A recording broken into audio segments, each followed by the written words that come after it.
Good morning. I have met so many cool people in this past year. And a lot of the times, people didn't even know, like, a lot about me. So I felt kind of like disconnected, or maybe like not fully 100% me, authentic, right? So then I started writing, and long story short,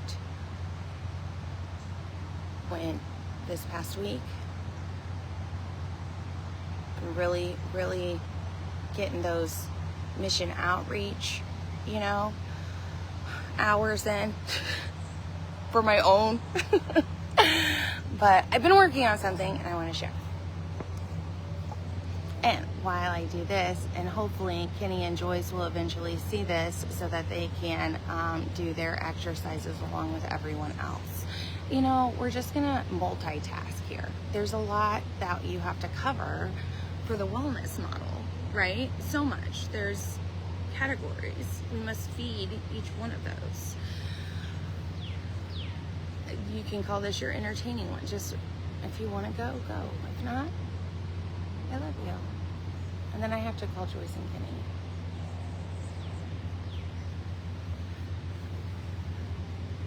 How do you start something that has impacted your life so greatly? I hope you can hear that. Correctly. Flawlessly.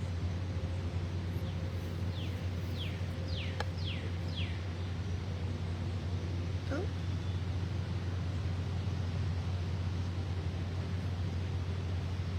Oh, I went the wrong way with it. That is not life. Oh my gosh. This is, Jeannie Brent, if you ever see this. How do you start not good at social media that has impacted your life so greatly, correctly, flawlessly? It's not going to happen. It's not. We go for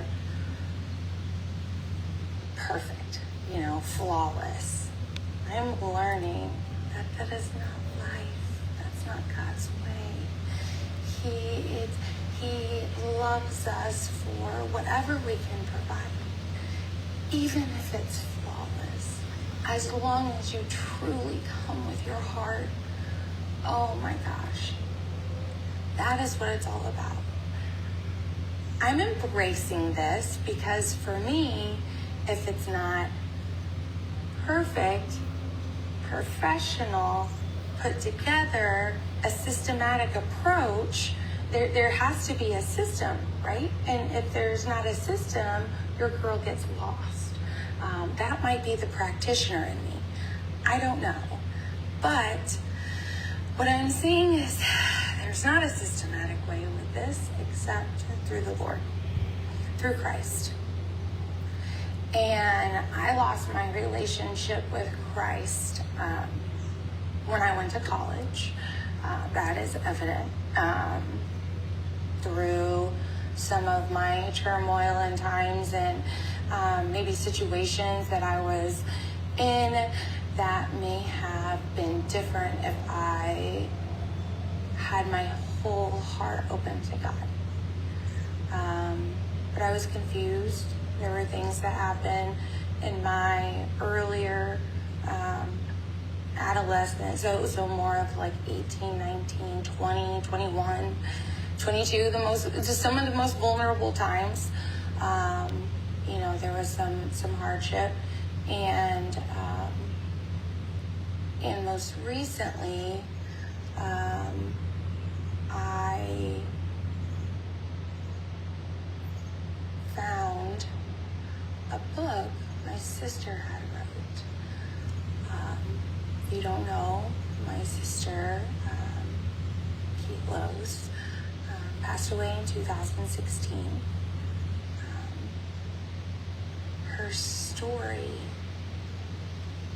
is so clear, and her words and her mission so evident. My sister, it was never my story to tell, though. You have to understand this. It was never my story to tell. I actually avoided probably talking about her in the past 8-9 years because it always came down to one question: what happened? And for me, there was a lot that happened. You can't sum it into that. And but one of the reasons that I think it was so hard is because I knew the truth from the beginning. And some people do, some people don't. But in her documents that I found in her book, at the very end, it says, "Sister, please make sure this is seen. I am done." To me, that was my, okay, sister, you can tell my story, And when she gave me this flash drive before she passed away, she said, "Open it when you're ready." And I hadn't been ready, nor do I really think I still have it in me, but I know that God has provided me with so many beautiful people in my life. And to be able to share this with everyone finally. And it may not even make a difference, but I have been stuck, maybe, just with secrets and who knows what and what doesn't, and don't tell that, and do tell this, and don't say that, and no, you're here, they don't agree with that, can't say that. It gets hard. It gets really hard. And so recently I have, during this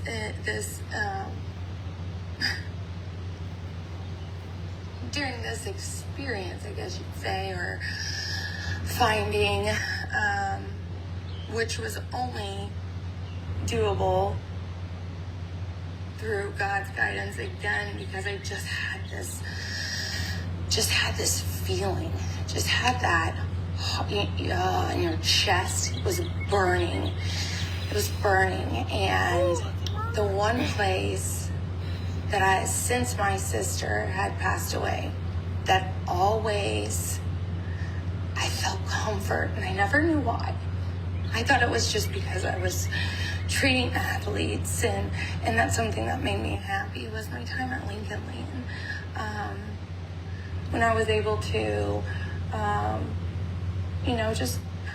just volunteer and provide them with guidance that maybe would have been beneficial to me, is what I was thinking. But now I'm seeing this burning turn, and oh my gosh, it fuels something so deep in me. It's so crazy. But I went on campus and talked to my boy Jonesy, because Jonesy and Lincoln Lane coaches, all of them, like, there's something built over there, and that to me is a support system, and I definitely need that. They have always been. So that burning sensation was telling me to go there. I went there, talked to Jonesy, told me to go talk to in a class, because apparently now your girl has now experience in not only private, but business, but corporate, and private practice. So, you know, we got a little bit of experience. So now I'm talking about the business. And Wayne cash base. So we have private experience, corporate, and cash base. So, you know, why not talk about that? It didn't lead to talking about that. I actually talked about what fires their determination, their power, like their passion, like to find an occupation to do that in itself is so rewarding. Why aren't we fueling our these young minds with this knowledge and this wonder, you know, like the possibilities?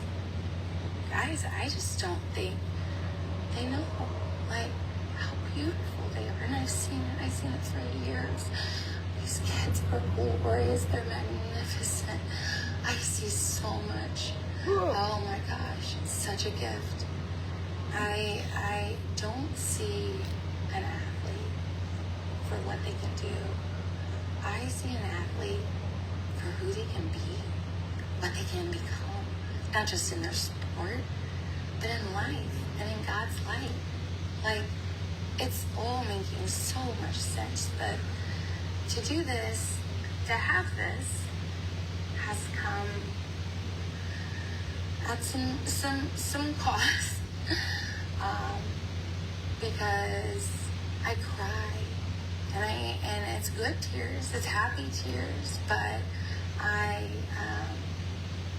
knew that if I was going to do this, that I was going to have to surround myself with being able to take a day to write, or take maybe a couple hours to breathe, and not have tears flooding down my face. But anyways, I have been writing, and I would like to share. So my sister's book that I found, well, I kind of put it into a book. It was a lot of documents that she had wrote before she passed away. And for anyone who has lost, how precious even seeing handwriting is. How precious looking at photos that have been covered. Boxes of sentimental things that brought back so many memories pulled out. It's a lot of growth, and it's a lot of growing, and it's hard. But God is good, and I see there is a way that I can raise my family in that way, in this light. Still be able to be a physical therapist, just maybe not in a way most people see. You know, maybe it's something new. I don't know. It's not in the clinic. I know that. I know it's something that can still allow me to heal, support my family, and screen and continue my mission, which is just to use movement as medicine as much as you can, and to have a hope and have a place that you can heal and feel comfortable however you are. Like, and I don't have all the answers, but I do have a way of looking at things. God's given me a gift, and I can't understand it, but I just go with it, and it's not perfect by any means. But I'm realizing I've always said I'm perfectly imperfect. Like, I always have been. That's my motto. My motto, life, you know? You love the life you live, guys. And live the life you love. I mean, Bob Marley was a very smart man. I don't know if you have read his lyrics, but you listen to my top, listen to, No Woman, No Cry, Redemption Song, all just, you know, it is truly a different way of thinking for me, and I'm just sharing.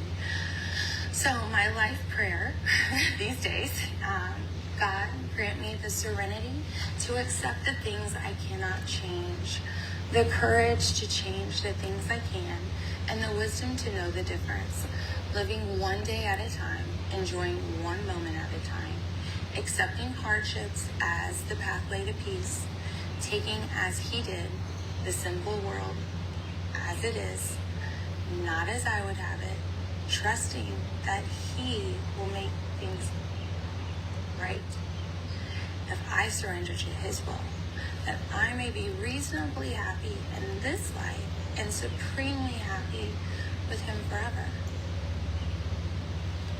My sister Kate Lose took her life on May 20th, 2016. Her struggles are noted in her words. Please understand the weight of her journey still presses upon my shoulders, a tangible reminder of the trials we had to face and the growth we achieved together. The arduous path, filled with unexpected twists and turns, led to my sister being reunited with God. Our mortal minds cannot comprehend the eternal aspect of life. I emerged from this crucible experience of loss with a newfound resilience and a deeper understanding of myself. I find that echoes of the past linger, a poignant symphony of memories, both joyful and sorrowful. They were the threads that wove the tapestry of my life, a testament to the indomitable spirit that will carry me through. The lessons I have learned and continue to encounter are etched upon my heart, enduring a legacy that will guide my steps in the days to come. Chapter 1, A Lose Girl's Life, The Foundation.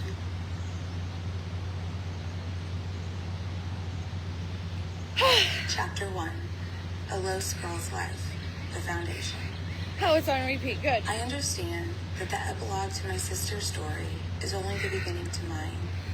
As I gaze towards the horizon, a flicker of trepidation mingles in my mind with anticipation of what God's plans are for me, letting his light guide my view of this canvas we call life as I add to his painting. Though uncertainly it's loom, I am ready to embrace them with open arms, for I know that within me resides the strength to face whatever challenges lay ahead. Life is what we make of God's gifts he has blessed us with. I have many, but this realization took time, mistakes, and loss. My sister reunited with God on May 20th, 2016. My life changed forever that day. Until I get to return to our Savior again, I challenge the reader to embrace a feeling of freedom and security through God. Crazy, priceless.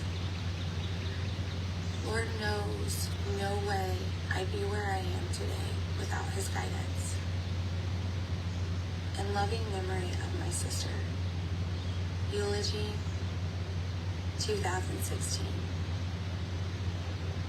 Lift your head, dry your tears, and fill your hearts with joy. This is what my sister would want. Although this is a time for mourning, we must remember it was Katie's time to fly. After many years, her suffering is over. Katie was always the better writer, and as much as I hate to admit it, she was also more humorous. Thinking of her sarcastic nature and wit will always bring a smile to my face. Her compassion and generous heart will be ingrained in us forever. My sister's determination fueled a fire inside her soul.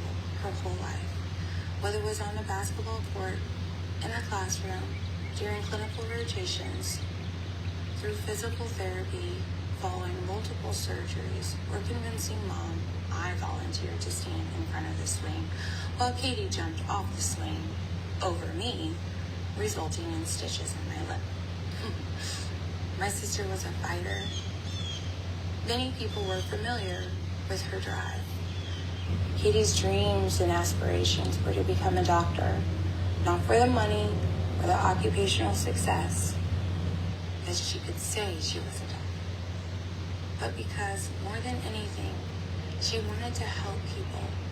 After Katie passed her boards, I was so excited for her. I couldn't imagine trying to focus with the amount of pain she was in. I wondered to myself how she managed to find the energy to continue to study and push through pain to achieve her goals. When I congratulated her, the first thing Katie said was, "I could have done better." In which I replied with, "Hey, overachiever, stop making us underachievers look bad." My sister was smart, and her passion for medicine was undeniably unique. Katie had a generous heart that touched each one of us in a different way. My sister lived for God, following His will every step of the way. The pain, agony, and suffering she had to undergo, we will never understand. I describe my sister as strong and brave, for she carried a heavy cross each and every day. When I would tell her to let me help her carry her cross, or ask if she would ever give the pain away, she replied, "No, I would never want anyone else to have to endure this pain." Katie carried her cross until the very end for her family. Family was everything to my sister. If you asked her to prioritize her life, it would always be the following: God, family and friends, be a doctor. The kindness my sister showed will live with me till the day I pass. Her light will shine bright in my heart every day. I will hold her dear, and I know she will be watching over me every step of the way. And as a controlling big sister, I know she will love every minute of it, especially probably when I should not be doing something that's Kate approved. Many people had a relationship with Kate, but I would love to share the experience of having her as a sister. In the beginning, she was bossy, controlling, and spoke for me, which I know is shocking to many. As we aged, Katie became my best friend. I confided in her my regrets, disappointments, and mistakes. The most painful memories I was ashamed of, I told her. She would tell me, "Oh, honey, it's okay. God forgives you, and I'm always here for you. Always and forever." That was our thing. Always and forever. We shared everything, even on her most painful days, when the last thing she wanted to do was talk. She would ask me about my day, about Rusty, and of course, her godson, who would always bring a smile to her face. Katie would always know what to say in my times of distress, even though my problems were so simplistic compared to hers. She would tell me, "Kelly, your worries are my worries.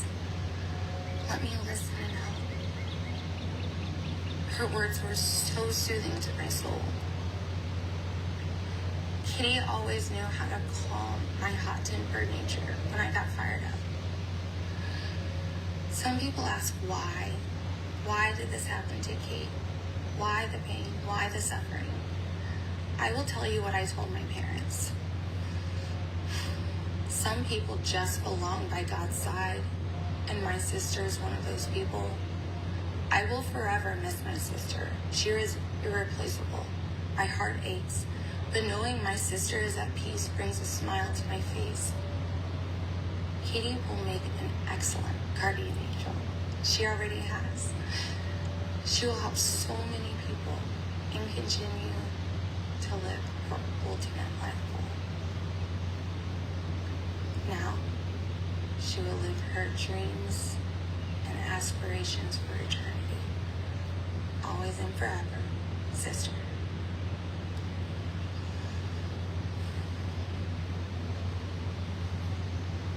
Preface to Killing Kate. I never paid attention to how I would die. That sentence construction by Twilight author Stephanie Meyer reminisces in my mind. Though I am in my late 20s, the idea of being in heaven and off of this world of suffering consoles my heart. I have not always felt this way. Rewind 5 years ago when I was full of joy, hope, and a happy future. However, now I sit in misery and physical agony as the long days drudge by. As I noted earlier, my life wasn't always this way. I led a very active childhood, adolescent, and early adulthood. Being active and productive is like a drug for me. Consequently, I would soon find out that my drug would come with an antagonizing and debilitating consequences. I hope you can enjoy the following short book. I hope that my chapters do not sound too indignant. This project helped me purge my frustrations. So thank you for experiencing and sharing my journey. Kate.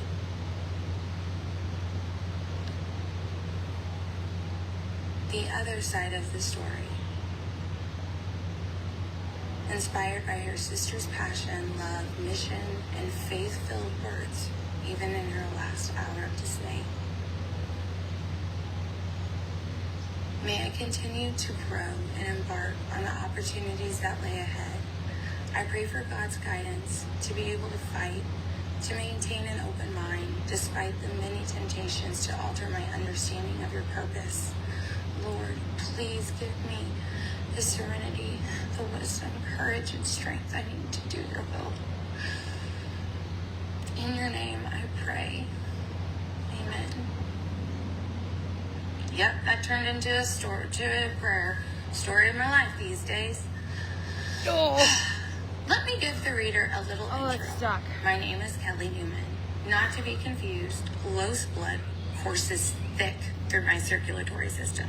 But I'm married Resto Gusto. So the Los mentality is now referred to as the Newman way. Yeah, it is. My whole life, I was known as the younger sister. The other daughter, Kate's sister, little Los, Callie, Kelly. The list is ongoing.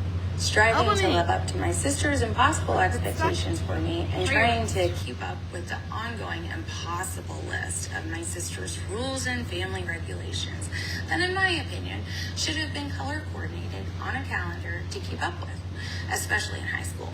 Oh my goodness, so many rules. I thought in high school she was going to flip when I was nominated to be on student council with her friends without her. Oh, she hated Daddy that. and Mommy's lists were way easier to follow growing up. Keep God as number one. Saying his name only with grace. Go to good church. Respect your elders. Be a good person. Don't cuss, lie, cheat, steal, no sex. Got it. AKA the Ten Commandments. Keeping up with what days I was allowed to wear sweatpants to school because it was her turn, or just despite us both playing in the same last night basketball game. Oh yes, that was another one of her rules. We were only allowed to wear the same thing on game days. We were on the same team, keep in mind. Heavens if I wore sweatpants twice in the same week on non-game days. If I really wanted to shake her up, I'd wear my hair in a ponytail too. Or maybe at the same time as wearing the sweatpants. That one would have really got her. She was pretty creative herself, spraying her clothes with Vanilla Bean Bath and Body Work, knowing it broke me out in an itching fetish. Swear she asked for that for Christmas every year. In her defense, she did tell me not to borrow her sweater. She cared so greatly about what others thought. Opinions, rules, black, white, encouraging me to follow in her lead. Kate's way was always the right way. But yes, my sister was meticulous and controlling, but she was mine. Sarcasm, wit, humor, all characteristics she shared with her beloved, maturing to compassion and kindness for all with age. I could start this with an introduction of my success as a physical therapist in the sports and ortho world after graduating with my doctorate in physical therapy from Maryville University in St. Louis. Had to give them a shout out. I could tell you about my dreams and aspirations to enhance movement awareness and overall community knowledge on health, wellness, injury prevention, improvement in quality of life, sports performance. Yes, people, movement is medicine. Physical therapists are movement specialists. It's a thing. But that is not what this is about. This is about my sister's story and how it profoundly impacted my life as a sister, healthcare professional, mom, coach, cheerleader, or whatever hat I decide to wear that day. Want to know what makes me different? Great. Me too. When you find that out, let me know. I am pretty sure her words are supposed to guide me to my answers. Maybe. I wish I had the answers. I do not. I do have faith, and I do know that there is light surrounding me to embark on this uncharted, scorching territory. This is my side. The other side. The sister side. When my sister's soul left this world in 2016, everyone was shocked.